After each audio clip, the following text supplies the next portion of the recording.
책명. 이 히브리 성경은 에스라라고 이름을 따라서 에스라라고 하였습니다. 그 다음에 중요한 것은 뭐냐면 70인역에서 이 에스라를 제2 에스라라고 이름했습니다. 이상하죠? 제2 에스라라. 이름은 이리지 왜 제2 에스라냐 이거죠.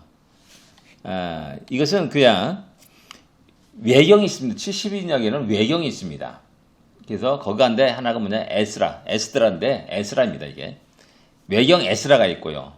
묵시 에스라가 있습니다. 묵시 에스라 이 이제 세 개가 있기 때문에 이제 70인역에서는 외경 에스라 갖다가 제일 에스라 그 다음에 우리 지금 갖고 있는 정경 에스라를 제2 에스라 이렇게 말하고 있고 묵시 에스라는 그 선지 에스라 뭐 이런 식으로 이렇게 명칭을 했습니다.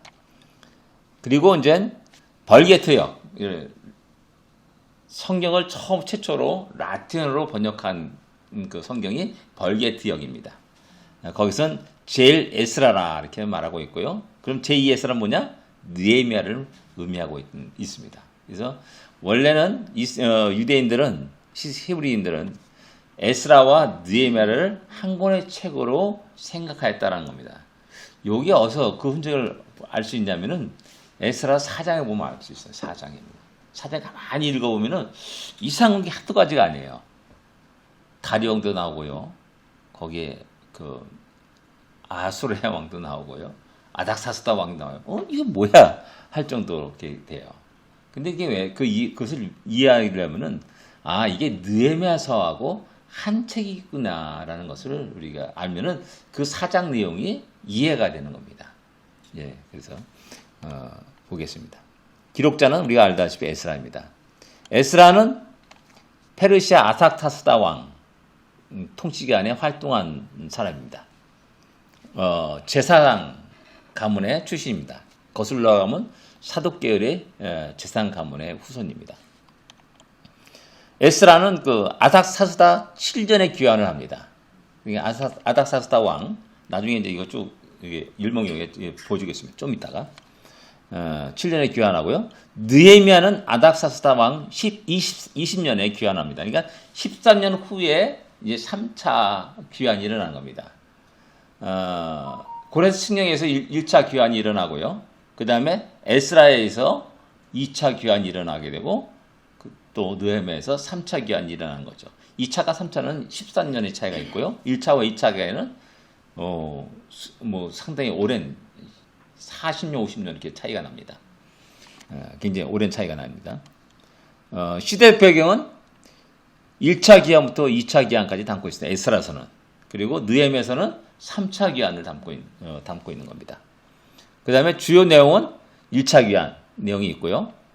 그 다음에 성전 재건을 시작합니다. 근데 순조롭게 진행되는 게 아니라 방해가 일어나죠. 그리고 다시 13년과 15년 후에 다시 학개와 스가랴 선지자에서 다시 성전 재건 작업을 시작합니다. 그리고 드디어 다리오 왕 6년에 완공을 됩니다. 2년에 시작해가지고 6년에 완공됩니다. 약 4년에 걸쳐서 성전 건축을 시작해가지고 이렇게 완공시키고 아까 그 본문의 말씀이 그 완공해서 봉헌하고 유월절 지키는 그런 장면을 이야기하는 겁니다. 그 다음에 2차 귀환이 이제 에스라에서 7장부터 쭉 나오게 됩니다. 7장까지. 7장부터. 1장부터 6장까지는 1차 귀환 내용을 이야기하고 있습니다. 근데 7장부터 10장까지는 2차 귀환, 에스라에서 2차 귀환 내용을 담고 있는 겁니다. 예. 우리가 이제 페르시아 왕들을 이 에스라 느헤미야 이 배경이 페르시아 왕의 그 어떤 왕들을 좀 이해할 필요가 있습니다. 그렇지 이해를 못하면은 이게 무슨 말인지 도대체 이해를 못하는 거죠. 그래서 페르시아 왕들에 대해서 한번 이렇게 찾아보려고 하는 겁니다. 제일 처음에 고레스입니다. 페르시아 1대 왕입니다. 원래 페르시아라는 나라가 북쪽 메디아라는 나라와 연합된 나라입니다. 그래서 연합으로 해가지고 바벨론을 무너뜨리게 되는 거죠. 그래서 이제 드디어 페르시아 이제 제국이 형성되는 겁니다. 그때 이제 고레스가 초대 일대 왕으로 이제 이렇게 활동하게 되고요. 거기서 이제 고레스 칙령을 발표를 합니다. 그래서 1차 귀환이 일어나게 됩니다. 그래서 세상 역사에서는 키루스라고 이렇게 이야기합니다. 키루스, 이 사람 키루스라는 그 이름으로 세상 역사에서 이제 그 이름이 기록되어 있습니다. 그 다음에 이제 감비세스, 그 고레스의 아들인 캄비세스가 이제 등장하는 6년밖에 통치 못합니다. 고대부터 근대까지 서양 세계의 왕들의 가장 특징은 뭐냐면은 말 위에서 칼을 휘두르면서 정복 전쟁을 하는 것이 왕들의 중요한 일이었습니다. 그래서 유럽이라든지 미국 사람들이 우리 한국에 가가지고 탁하니 앉아 있는 세종대왕 그 동상을 보면 놀란다는 거예요. 자기들의 왕은 갑옷을 입고 말을 타고 쫙 말 한 다리가 딱 들어서면은 두 다리가 들어서면은 전쟁에서 전산 왕 사람 그래 한 다리가 들어 있으면 전쟁에서 부상당해가지고 그 다음에 얼마 있다 죽은 왕 그 다음에 네 다리가 딱 땅에 들어있으면 전쟁에서 승리해가지고 좀 천수를 누리는 왕 그런 의미를 갖고 있습니다. 그러니까 그런 사람들이 그런 한국의 왕을 보게 되면 야 이상한 거죠. 근데 고레스라도 감비세스도 늘 전쟁터에서 정복 전쟁을 한 겁니다. 감비세스 역시 마찬가지로 이집트 정복을 했습니다. 이집트 정복하고 안타깝게도 이제 갑자기 죽나 그래요.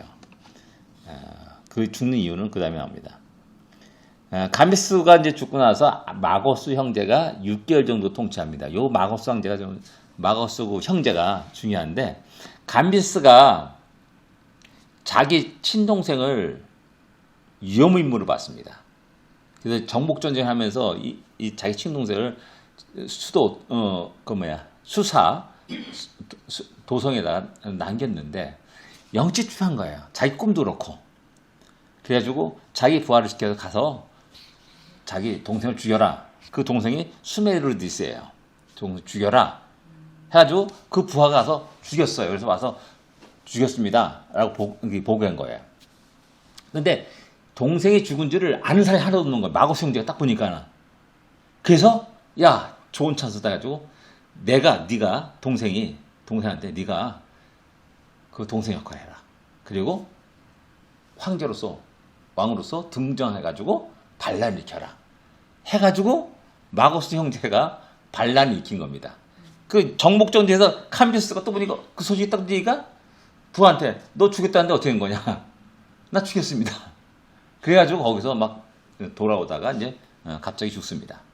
그래서 6개월 동안 마고스 형제가 가짜 캄비세스의 그러니까 고레스 왕의 아들 형세를 하면서 6개월 동안 통치합니다. 그 당시에도 뭐 왕의 얼굴을 아는 사람이 누가 있겠어요?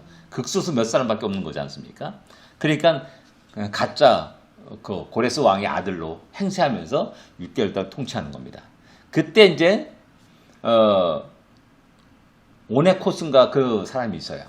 그 사람이 자기 딸이 이 마고스 형제 그 왕의 가짜 왕의 후군으로 들어갑니다. 그때 이제 이야기하기를 고레스 왕에 의해서 그는 귀가 잘렸다. 잘못해가지고 죄를 범하고 귀가 잘렸다. 그거 있나 없나 확인해봐라. 해서 확인했더니 있더라. 이제 아니 이 마고스 형제 한 사람이 귀가 잘렸는데 그걸 확인한 거예요. 그래서 가짜 놈이구나, 가짜구나. 그래가지고 그 사람이 사람들을 규합해가지고 7명을 규합합니다. 그 가운데 하나가 누구냐면 다리오입니다. 다리오 왕. 그 다음에 나온 다리오 왕이 이제 그 7명이 이제 그 규합해가지고 그 마고스 형제를 갖다가 제거시킵니다. 그래가지고 이제 7명이 모여가지고 회의를 하는 거죠. 그럼 페리치아는 과연 어떻게 할 것이냐. 오네코스인가 그 사람은 완전히 민주주의 정치를 취하자. 라고 해요. 근데, 그러면 이 혼란하다. 안 된다. 그래서 과도 정치로 몇몇 그 똑똑한 사람들이 가지고 집단 지도 체제 있지 않습니까? 그런 형태로 취하자. 그러다가 다리오라는 사람은 아니다. 그러면 안 된다. 왕권을 강화시키자. 일장 독재 정치를 하자. 왕으로. 그래가지고 이제 내기를 하는 겁니다. 내기를 해서 그걸 이긴 사람이 왕이 되는 거다 하고 그 내기를 했는데 거기서 다리오가 아주 지혜로운 그 지혜를 써가지고 이기게 돼요. 그래서 그래가지고 왕이 됩니다. 그 대신 이제 오네코스라는 그 사람은 나는 이제 일절 모든 정치에 관여를 안 한다. 근데 나의 독립, 자유를 인정해달라. 그래서 어느 누구도 어떤 것에 있어 나를 억압하거나 그러지 못하게 해달라. 그런 조건을 내걸고 합니다. 그래서 7가문이 굉장히 중요한 가문이 된 겁니다. 그것이 아마 그 배경이 이제 아닥사스다라든지 아하수로양 때 아마 나타나는 것을 알고 있습니다. 예, 가짜 수르디사 행세라면서 6개월 동안 통치를 하다가 이제 다리오 왕이 그 다음에 일어납니다. 다리우스라고 하죠. 이 사람은 유명한 게 그리스와 1, 2차 전쟁을 합니다. 2차 전쟁이 이제 마라톤 전쟁입니다. 우리 마라톤 기원을 하는 그 전쟁이 여기서 나오는 겁니다. 예, 490년에 일어나죠. 마라톤 평원에서 전쟁해가지고 극적인 승리를 해가지고 그리스 한 병사가 아테네의 그 전령을 알려가지고 죽었다. 그래서 마라톤이 되었다. 뭐 이런 얘기 전사다 삼천리가 있지 않습니까? 그래서 다리우스 2년에 성전 작은 작업을 시작하고 허락한 왕이 이제 다리우스 왕입니다. 그래서 6년에 성전이 완공되게 됩니다. 그 수르바벨 성전이라고 말하지 일반적으로. 그다음에 그 아들 1, 2차 전쟁에 패했으니까 그 아들이 복수를 하려고 하지 않습니까? 그래서 다시 역시 마찬가지로 아하스로 왕이 이게 이제 에스더에 나오는 겁니다. 에스더에 나오는 아하스로 왕입니다. 아하스로 왕이 아하스로에로 잠깐만 이게 발음이 안 되네요. 그리스와 3차 전쟁을 합니다. 이게 480년에 일어나는데 우리가 유명한 영화 300이에요. 300 얼마 전에 나왔죠. 그 스파르타 용사 300명이 이게 페르시아 대군을 막는 그 장면의 배경이 뭐냐? 테르모필레 전투입니다. 여기서 나오는 겁니다. 쭉 이 사람은 아버지의 그 실패를 다투하지 않기 위해서 육군과 해군이 다 아주 대군을 이끌고 쫙 같이 병행해서 내려옵니다. 그 테르모필레에서 딱 걸린 겁니다. 그곳이 워낙 협곡인지라 한 명이 딱 10,000명을 막을 수 있는 정도로 그런 아주 좁은 협곡이에요. 그래서 300명하고 아테네 군다 4,700명인가요? 그 군사가 그 협곡을 막습니다. 수십만 대군을. 그래가지고 막다가 그리스군의 한 명이 배반을 해요. 그래서 우회를 해가지고 포위해가지고 전멸시켜요. 스파르타 300명을 전부 다 전멸시켜요. 그리고 아테네로 진군하는 겁니다. 아테네로 확 진군했는데 안타깝게도 아테네는 그걸 알고 전부 다 텅 빈 상태로 다 피해버려요. 다 피해버려요. 그리고 이제 해군은 빙 돌아가지고 아테네 앞에 살라미 해협이 있습니다. 그게 유명한 세계 3대 그 해전에라고 하는 살라미 해전이 거기서 벌어지는 겁니다. 거기서 이제 페르시아 해군이 대패를 하죠. 완전히 패배를 하면서 결국 이 3차 전쟁도 페르시아의 패배로 끝나버리게 됩니다. 이게 이제 그래서 이제 돌아와가지고 마음이 울적하잖아요. 그래가지고 야 왕후를 모집하자, 왕후를 선발하자. 이제 앞에 와스디가 이제 폐위됐으니까 왕후를 선발하자 해가지고 그때 왕후 에스더가 간택이 되는 겁니다. 그게 이제 에스더서의 배경입니다. 그때 그래가지고 불임절이 나오고요. 이 사람은 이제 세계 역사에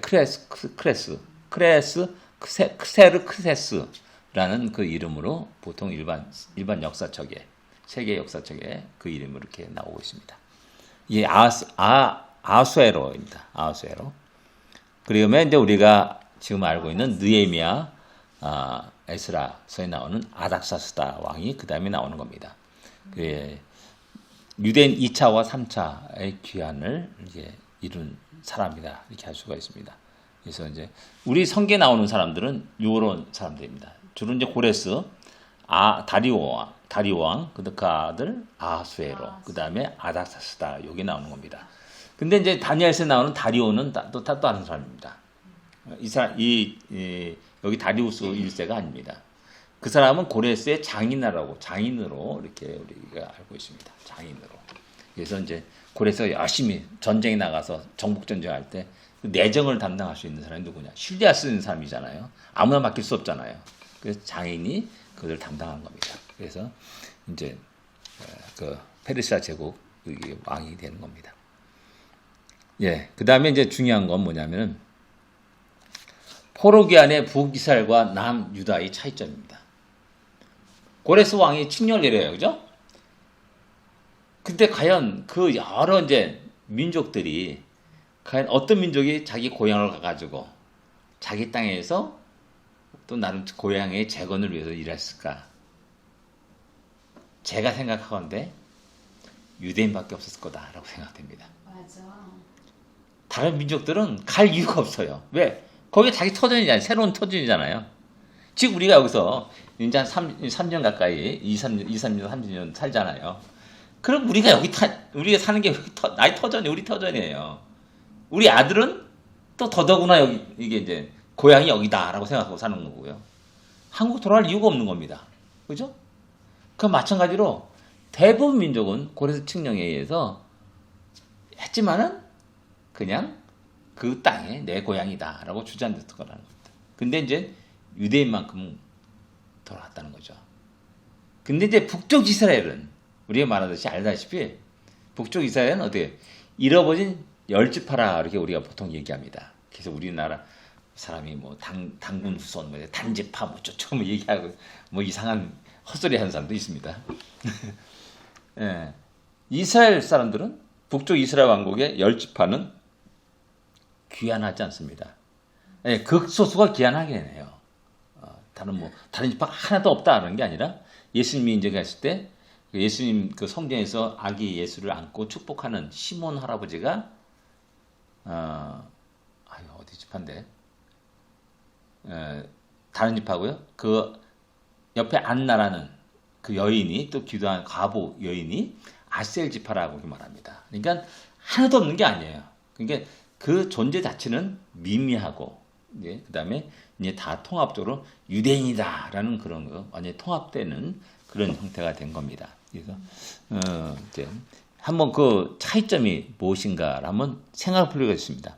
북이스라엘. 제일 먼저 북이스라엘은 성전이 없었어요. 그죠? 마음이 성전도 갖고 있잖아요. 이게 중요한 겁니다. 성전이 없어요. 예루살렘 성전이란 그것이 그들의 마음속에 있지 않아요. 그러니까 뭐 갈 이유가 없는 겁니다. 성전이 없는 것은 하나님의 약속이 없다는 거예요. 의미가 없는 거예요. 그 다음에 사마리아가 함락하는 후 생존한 왕족이 없었습니다. 그렇죠? 다 없어진 겁니다. 그러니까 지도자 역할을 할 수 있는 구심점 역할을 할 수 있는 사람이 하나도 없는 겁니다. 그러니까 그 세대 그 세계 속에 그냥 급속하게 동화되어 가는 겁니다. 그리고 자기의 정체성 모든 걸 다 잃어버리게 되는 거죠. 이 대한민국 사람이 굉장히 감사한 게 뭐냐면은 그들 믿건 믿지 않고 관계없이 어디 세계에 이민 가면은 믿는 사람 한두 명 있으면은 교회를 세웠어요. 대부분 사람들이 불교 신자임에도 불구하고 교회 세우자 그러면 이 사람들이 다 교회로 다 들어왔어요. 불교 신자들이 신기하게. 그거 참 신기한 거예요. 그러면서 교회를 중심으로 나름대로 한국어가 보존되었고 또 한국의 문화와 예의 또 전통들이 보존되었어요. 교회가 중심이 돼가지고 굉장히 교회가 엄청난 역할을 하게 된 겁니다. 이민교회들이 대부분 이민교회들이. 근데 이제 왕족이 없었다는 거 안타깝게도 이 북쪽 이스라엘은 계속된 전변으로 남쪽 유다는 다윗 왕의 후손으로 쫙 일관되게 나갔지 않습니까? 얘네들은 계속 바뀌는 겁니다. 3대, 4대가 되면 전부 다 바뀌고 싹 전 왕조가 다 없어지고 이런 일들이 계속 있다 보니까는 이들에게는 왕이란 조체가 하나님의 뜻 가운데서 하나님의 예언 속에서 하나님의 약속 속에서 이루어진 것이다라고 생각하지 않습니다. 그죠? 남쪽 유다 왕국은 어때요? 아, 다윗 왕, 하나님의 예언된 다윗의 자손, 그리고 그 다윗 자손을 통해서 메시아가 온다라는 그 예언이 있기 때문에 다윗 자손, 다윗 왕가를 굉장히 소중하게 생각하고 거기에 대한 하나님의 예언에 이루어지는 것들에 대한 소망을 갖고 살아갔습니다. 근데 이스라엘, 북쪽 이스라엘은 그것이 없었다는 거죠. 왜? 관역한 무리이기 때문에 수밖에 없는 겁니다. 그게 끝없이 정변이 일어나면서 무너지고 없어지고 사라지고 하는 그런 일이 계속 반복된 거죠. 그 다음에 이제 아시리아는 이스라엘 백성들을 강제로 유지시켰어요. 바벨론도 포로로 잡아갔잖아요. 다른 게 있어요. 강제로 유지시켜가지고 흩어놨습니다. 그리고 이스라엘 땅에 남아있는 자들은 이방 민족과 혼합 정책을 쳤어요. 그래서 그게 사마리아 족속이 되는 겁니다. 그러니까 민족 정체성이 이제 상실돼가는 그런 과정으로 쫙 이게 급속하게 없어져 버립니다. 그러다 보니까는 돌아올 이유가 없는 겁니다. 그 땅이 오히려 가나안 땅이 오히려 타양이죠. 자기가 지금 나름대로 고생하면서 살았던 이 땅이 내 터전이 되는 겁니다. 삶의 터전, 고향이 된 거고 그런 상황입니다. 그 다음에 5번째, 민족 문화와 종교를 가르칠 수 있는 지도자가 없었다. 중심되는 사람이 없는 거예요. 중심점이 되는 사람이 없는 겁니다. 이것은 뭐냐면 그들에게 예언이 없고요. 믿음이 없었어요. 믿음이 없으니까 하나님 진노로 다 흩어진 거 아닙니까? 믿음이 없으니까 안에 말씀이 없어요. 말씀이 없으니까 뭐냐? 하나님 약속이 없어요. 하나님이 이스라엘 백성들이 얼마나 사랑하고 얼마나 구원하시고 그 이스라엘 백성들을 통해서 하나님이 행하고자 하는 놀라운 뜻과 계획들을 갖고 있지 못한 겁니다. 여기서 우리 2세들에게 가장 중요한 게 이겁니다. 말씀이 사라진 우리 2세들의 모습은 그냥 민족의 정체성조차도 사라져버리는 겁니다. 뭐 북쪽 이스라엘 그걸 살펴보면은 신앙생활하지 않고 말씀이 없는 우리들의 2세의 미래를 그대로 볼 수가 있는 겁니다. 그런 의미에서 이제 남쪽 이스라엘, 유다는 어떠냐? 유대인들은 포로로 잡혀갔지만은 공동체를 이루도록 했어요. 바벨론 정책에. 그래가지고 제사를 하나님께 제사를 드리거나 공식적으로 그렇게 못 드리지 못 예수님처럼 그렇게 드리지 못하지만은 제사장도 있었고 레인들이 있었고 또 자기들의 학교를 가지고 있었어요. 참 유대인들이 지금까지 자기들의 민족 정체성을 수천 년 동안 지킬 수 있었던 가장 큰 원인이 요인이 뭐였냐라고 이제 사람들이 이야기하는 것보다 하는 건 뭐냐면 세상 사람들이 유대인들 싫어했잖아요. 그러니까 유대인들을 갖다가 한 곳으로 몰아가지고 개토로 해가지고 그 지역을 지정해 놨어요. 그저 아침에 일어나면 문을 열어가지고 나와서 생활하도록 하고 밤이 되면 다 들어가도록 했어요. 밤이 돼도 안 들어간 사람은 이제 치외 법권 지역에 있는 겁니다. 그래서 죽여도 아무 상관이 없어요. 그래서 그렇게 개토회라는 곳에 가둬놓고 살도록 했어요. 그리고 그들에게 직업이 뭐냐? 그냥 돈을 하도 천시하니까는 사람들이 야, 그럼 너희들은 돈 갖고 돈 놀이하면서 살아가라 해가지고 그들에게 그걸 줬어요. 그러니까 유대인들이 돈에 대한 상당히 민감한 재능을 갖고 있어요. 그 재물에 이루는 재물이 그 재능을 갖고 있어요.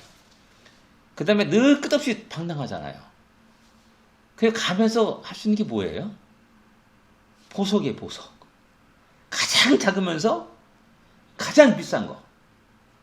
다이아몬드, 보석들이에요. 그 유대인들이 보석상이 많은 거예요. 가가지고 요만한 거 덩어리 하나만 치고 주머니에다 감추고 집으면 가면 되는 거예요. 가서 팔면 되는 거고, 팔면 뭐 다시 재물이 엄청 돈 많이 돼가지고 일어날 수 있는 거죠. 다 그래서 그들 나름대로의 문화와 전통과 언어를 보존하면서 민족 정체성을 확보했다라고 말하는 겁니다. 근데 이제 바벨론이 그런 속에서 유대인들을 이렇게 했다라는 겁니다. 두 번째 뭐냐면 다윗 혈통이 늘 함께 했어요. 여호야긴 왕이 붙잡혔지 않습니까?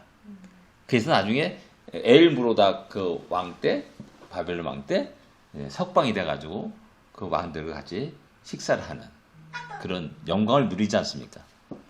그리고 그렇기 때문에 야, 하나님의 약속이 다시 예루살렘으로 돌아온다. 예언을 했잖아요. 예레미야가. 그래서 그 다윗 왕가의 회복, 왕권의 회복을 소망하면서 살았어요. 그래서 신약 성경에 다윗 자손이요, 다윗 자손이요 이런 말은 그냥 단순히 다윗의 왕 그 후손이다라는 그런 개념이 아니에요. 다윗 자손이요라는 그 사람들의 외침 속에는 당신은 우리의 메시아입니다라는 그런 외침인 겁니다. 동일한 겁니다. 그런 의미에서 신약 성경에 나오는 다윗 자손이요 나를 불쌍히 여기소서라는 그 단어를 우리가 새롭게 받아들여야 됩니다. 큰 은혜가 되죠. 세 번째, 바벨론은 의도적으로 유대 포로를 다른 민족에 혼합시키지 않았어요. 아까 말했듯이 일본의 말과 똑같은 말인데 그게 그들이 공동체를 이루도록 했다라는 겁니다. 그러니까 나름대로 그들이 민족의 어떤 혈통이라든지 그 전통이라든지 문화를 간직하며 나갈 수 있었어요. 언어도 그렇고요. 근데 이게 어디서 깨지냐? 느헤미야에서 깨지는 겁니다. 돌아온 사람들이 이방 여인을 취해가지고 자식을 낳습니다. 근데 그 아들 자식들을 보니까는 아람 방언을 해도 유대 방언을 하지 못하는 겁니다. 그러니까 느헤미야가 너무 화가 나가지고 얼마나 화가 났냐면 그 놈을 머리를 때려가지고 머리를 뽑았다는 얘기가 느헤미야에 나오는 겁니다. 얼마나 분노했습니까? 그것 때문에 우리가 망해가지고 바벨론 포로 생활 70년을 했는데 정신 못 차리고 아직까지 돌아와서도 이방 여인과 결혼해가지고 전혀 유대의 전통을 언어를 모르는 그런 사람의 자식으로 만들어버린 겁니다. 그게 얼마나 열통 터져요. 에스라도 똑같아요. 에스라에서도 마지막에 그 이방 여인과 결혼했다는 거 그 소리 듣고 너무나 슬퍼가지고 하나님 앞에 나와서 엎드려서 기도하는 그런 에스라의 모습을 보여주고 있습니다. 그래서 나중에 에스라서는 마지막에 다시 그들을 다 내보내고 쫓아내는 그런 것으로 에스라가 마감하고 이방 여인을 취한 사람들 이름이 쫙 마지막 장면 10장에 기록되고 있는 겁니다. 그 다음에 영광스러운 성전과 성 예루살렘 성을 그들은 늘 기억했습니다. 그들은 언제나 마음에 내가 가야 할 곳이 있다 라는 것을 늘 알고 있었어요. 요셉이 애굽에서 생활할 때 부귀영화를 누렸지 않습니까? 그 110년까지 살았어요. 그 110년까지 살았으면 30세 총리가 되는 거니까는 17세 팔려나 가잖아요. 그 한 30세 총리 돼가지고 110년까지면 180년을 갔다가 애굽에서 부귀영화를 누리는 겁니다. 그럼에도 불구하고 이스라엘 백성들에게 너희 장차 언젠가는 가나안 땅으로 갈 텐데 그때 내 해골을 가지고 나갈 것을 맹세시킵니다. 그리고 400년 후에 모세에 의해서 그 해골을 취해가지고 출애굽을 하죠. 그러니까 이게 하나님 약속이 있는 사람의 모습이고 믿음이 있는 사람의 모습이고 성경과 예언을 가지고 있는 사람의 모습이에요. 가야 할 곳이 있어요. 그러니까 내가 아무리 여기서 부귀영화를 누린다고 해도 그것을 부러워하지 않습니다.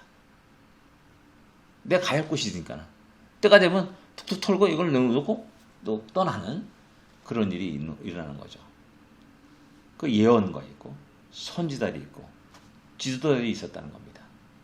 그래서 유대인들은 유다 지파들은 또 베냐민 지파는 다시 때가 되었을 때 다시 다 고향으로 컴백할 수 있다는 사실입니다.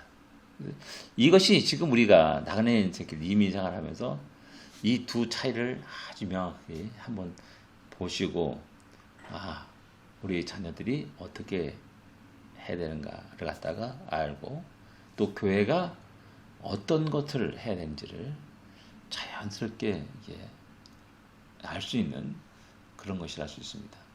그러니까 유대인들이 가장 중요한 게 뭐냐면 회당이 있는 것과 거기에 랍비가 있는 것, 회당과 랍비가 있고 거기에 토라가 있는 것, 이 세 가지를 가장 중요시 여기는 겁니다. 전에 말했듯이 랍비는 걸어다니는 도서관이에요. 그가 갖고 있는 이 기억 속에 있는 그 지식이 도서관과 만한 그 방대한 양의 지식이 있는 겁니다. 제가 그러잖아요. 구약 성경을 달달달 외울 정도로 갖고 있고요. 그 다음에 미드라시라든지 그 다음에 또 우리가 탈무드라니 그것이 다 여기 있는 겁니다. 그들이 다 암기해가지고 여기 있는 겁니다. 그 정도의 지식을 갖고 있는 거예요.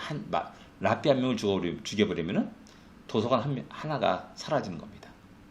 그래서 그렇게 랍비를 귀하게 여기는 거죠. 그런 랍비가 있느냐, 그 다음에 회당이 있느냐, 그리고 거기에 토라가 있느냐에 따라서 이 사람을 유대인으로 인정하느냐, 인정하지 못하느냐 기준이 되는 겁니다. 그래서 지금 중국의 개봉이라는 곳에 유대인 마을이 있어요. 중국인 유대인이에요. 쭉 오랫동안 살았죠. 수백 년을 살았죠. 그래가지고 거기에 근데 이제 안타깝게도 랍비가 없고요. 그 조건이 안 돼요. 그럼에도 불구하고 이스라엘이 그들을 자기 나라 국적을 그들에게 부여했다라고 얘기를 해요. 특이한 케이스고 그런 것 때문에 그렇게 그들이 나름대로 자기들의 민족 전통을 쭉 지켜왔어요. 나름대로 그 절기들을 지키면서 그런 있어요. 이걸 북쪽 이스라엘과 남유대와의 차이점을 좀 한번 살펴보시면서 우리가 가야 할 길이 무엇인가를 또 새롭게 바로 알 수 있기를 원합니다. 또 다른 게 있나? 서기관과 제사장들이 있었다. 율법을 교육하고 다시 신앙의 부흥을 이룰 수 있었죠. 이게 감사한 게 뭐냐면은 지도자들이 있었고 거기에 다니엘이 거기에 에스겔이 큰 역할을 한 겁니다. 그런 지도자들이 있었고 또 역시 마찬가지로 이제 갈 수 있는 그 귀환을 주도했던 제사장 그룹에 그 에스라가 있었던 것이죠. 또 역시 마찬가지로 느헤미야도 또 그런 사람들이 있어가지고 어떤 중심점이 되고 그들 통해서 다시 한번 신앙의 부흥이 조기적으로 일어나게 된 거죠. 생각해 보세요. 다니엘이 제일 1차 포로로 잡혀간 사람입니다. 그 여호와김 때. 그 다음에 에스겔은 여호와긴 때, 긴 왕 때, 그 아들 긴 때 2차 포로로 잡혀간 사람입니다. 포로로 잡혀간 그 사람들이 그 심정을 한번 생각해 보세요. 쫄딱 망한 거잖아요. 화려하게 살다가 난도 유대에서 난도 상류층, 귀족층이 형성됐다가 쫄딱 망한 포로 신세로 잡혀간 거라고요. 그리고 자기가 종교의 그 전통에 어긋나는 그런 행위를 하면서 또 그런 음식을 먹으면서 어쩔 수 없이 살아갈 수밖에 없는 거죠. 그러니까 가장 큰 그들의 캐시언 마크가 뭐냐? 전능하신 하나님을 믿는 하나님이 왜 이방신의 우상에게 폐하였는가? 그것이 항상 캐시언 마크인 겁니다. 그래서 그거 캐시언 마크를 붙는 순간에 뭐예요? 뭐 신은 이 신이나 저 신이나 뭐 다 똑같은 거구나. 와르르 이방신 힘이 센 그들의 신에게 다 넘어갈 수밖에 없어요. 그 뭐냐 그게 세상 다 빠져버릴 수밖에 없는 겁니다. 그때 다니엘이 등장하는 거예요. 그 다니엘 내용을 보세요. 왕이 주는 음식을 먹지 않고도 채소 먹었는데도 윤택해지고 하는 그런 장면을 보여주잖아요. 그 다음에 새 친구가 풀무불에 던져줘도 떡 살아나는 놀라운 기적의 역사를 보여요. 그러면서 살아계신 하나님, 그것을 드러내고 세상의 군왕인 느부갓네살이 그들 앞에 무릎을 꿇고 여호와를 찬양하는 장면이 나오잖아요. 또 그뿐만이야? 또 넘어가면서 6장인가 그럼 다리오 왕이 다니엘에게 너가 믿는 하나님, 너가 믿는 여호와 하나님, 너를 살렸느냐 뭐 이런 식의 얘기하면서 그 하나님을 찬양하고 그런 모습을 보여주고 있다는 거예요. 야, 저들이 우리를 정복해가지고 대단한 사람인 줄 알았는데 오히려 그들이 하나님 위해서 그 포로들 앞에 무릎 꿇는 그 장면을 보면서 다시 한번 자신들의 흔들리는 믿음을 굳게 하게 되는 계기가 되는 것이죠. 에스겔서도 마찬가지예요. 에스겔서의 가장 중요한 핵심이 뭡니까? 10장에 나오면 하나님이 영이 여호와의 성전을 떠나는 장면이 나와요. 참 비극인 거죠. 그리고 나서 나중에 40장 가면 여호와의 성전에 물이 줄줄줄 30장에 죽은 마련뼈가 다시 살아나는 놀라운 기적의 역사를 환상으로 보여줍니다. 그리고 나서 하나님의 영이 다시 그 성전으로 다시 오는 그 장면을 보여주고 그 다음에 성전 문지방에 흘러내리는 그 물을 보여줘요. 일천절천이 무릎이고 발목이었다. 일천이지 무릎이었다. 허리였다. 그 다음에 창이란 물이다. 뭐 이런 식이 나오면서 그 물이 가는 곳마다 다 생명이 다 작동하고 그 모든 강 옆에 있는 나무의 그것이 다 치료하는 열매가 치료하고 약이 되는 그런 것이 되고 뭐 이런 쫙 그 기술되잖아요. 그게 그 포로시기에 그들에게 얘기하는 겁니다. 하나님께서 이스라엘 백성에게 희망을 주고 소망을 주는 겁니다. 낙담하는 자들에게, 흔들리는 자들에게 희망을 주는 겁니다. 예, 그런 의미에서 우리 교회가 바르게 서면서 그런 일들을 감당할 수 있어야 된다는 사실입니다. 예, 기도하겠습니다. 하나님 아버지 은혜를 감사합니다. 우리 함께 하심을 감사합니다. 다시 한번 우리가 이 땅에 나그네 인생길을 살아가고 있고 또 이민생활을 하고 있지만 바르게 우리가 어떻게 해야 할지 무엇을 해야 할지 알려주심을 감사합니다. 우리 시온장로가 너무나 귀중한 막중한 사명이 있음을 다시 한번 깨닫습니다. 우리 한 사람 한 사람이 얼마나 소중한 존재인지를 다시 한번 깨닫게 됩니다. 하나님께서 주어진 이 놀라운 사명을 십자가를 잘 짊어질 수 인도하여 주기만 간절히 바라곤 합니다. 우리에게 지혜와 명철을 허락하시고 능히 감당할 수 있는 힘과 용기를 주시옵소서. 그리고 오직 하나님께 영광을 돌리는 우리가 되게 하시고 우리 자녀들이 되게 하시고 우리 자사손 후손이 되게 하여 주시옵소서. 이 시간도 우리 함께 하심을 감사합니다. 예수님으로 간절히 기도드립니다. 아멘.